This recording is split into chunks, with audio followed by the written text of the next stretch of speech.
তাহলে প্রতি বছর 5 লাখ লোক যদি হজে যায়, তারপরও অনেক লোক হজ করার সুযোগ পাবে না।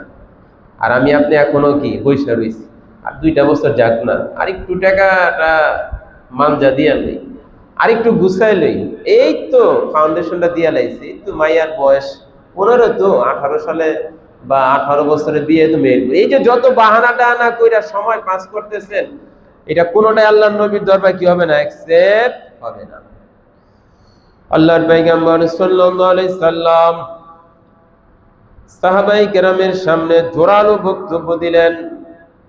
রাইসুল মুহাদ্দিসিন আবু হুরায়রা রাদিয়াল্লাহু তাআলা আনহু থেকে বর্ণিত, তিনি বলেন আন্নাহু ক্বাল, সাহাবী বলেন আন্নাহু ক্বাল খাতাবানা রাসূলুল্লাহ সাল্লাল্লাহু আলাইহি সাল্লাম, আল্লাহর পয়গম্বর আমাদের সামনে জোরালো ভাবে একদিন বক্তৃতা দিলেন, বয়ান করলেন, খুতবা পেশ করলেন। ফাকালা ইয়া আইয়ুহান নাস, আল্লাহর পয়গম্বর বললেন, হে লোক সকল, কদ ফারাদ আলাইকুমুল হজ, আল্লাহ বিশ্বজগতের মালিক, কুল কায়নাতের মালিক, তোমাদের স্রষ্টা, আমাদের স্রষ্টা, কুল কায়নাতের মালিক আল্লাহ তোমাদের উপর বাইতুল্লাহর হজকে ফরজ করেছেন।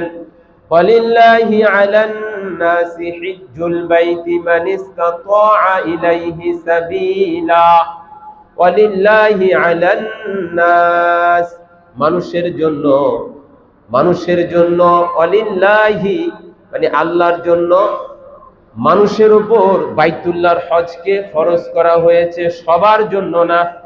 আল্লাহ শর্ত দিবেন মানিস্তাতাআ ইলাইহি সাবিলা, বাইতুল্লাহ পর্যন্ত যে পৌঁছতে সক্ষম, বাইতুল্লাহ পর্যন্ত যে পৌঁছতে সক্ষম আল্লাহ তার উপর হজকে ফরজ করেছেন। সুতরাং যে বাইতুল্লাহ যাইতে সক্ষম হয় নাই, 60, 70, 80, 90, 100 বছরে হজ করা পরিমাণ অর্থ তার কাছে আসে নাই, অর্থের মালিক হয় নাই, কালকে আমাদের মাঠে ওই সমস্ত বান্দাবান্দিরা, আল্লাহর নবীর ওই সমস্ত উম্মত আর উম্মতিরা এই প্রশ্নের মুখোমুখি হবে না, এই প্রশ্নের সম্মুখীন হবে না।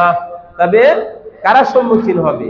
যাদেরকে আল্লাহ অর্থ দান করছেন, যাদেরকে কি করছেন, অর্থ দান করছেন।